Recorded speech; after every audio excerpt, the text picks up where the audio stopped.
अस्सलामुअलैकुम सामीन 11 रबीउल अव्वल है, 8 अक्टूबर है।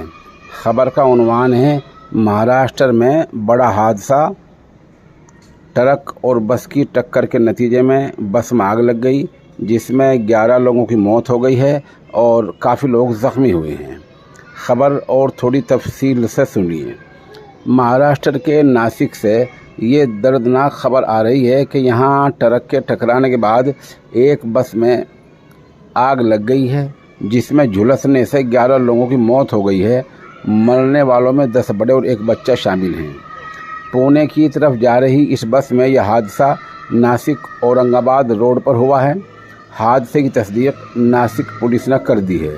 पुलिस ने बताया कि मरने वालों को और ज़ख्मियों को हस्पताल भेज दिया गया है।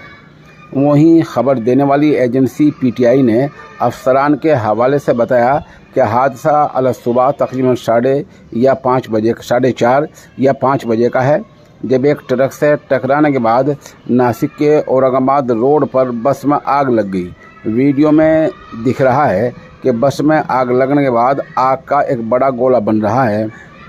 फायर ब्रिगेड वाले आग बुझाने में मसरूफ़ हैं।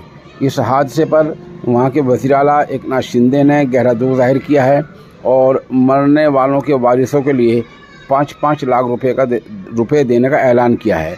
इस तरह वज़ीर आज़म नरेंद्र मोदी ने भी दुख का इजहार किया है और वरसा को वज़ीर आज़म फ़ंड से 2-2 लाख रुपए और ज़ख्मियों को 50-50 हज़ार रुपये देने का ऐलान किया है। अभी तक खबर रसा एजेंसियों ने मरने वालों के नाम नहीं दिए।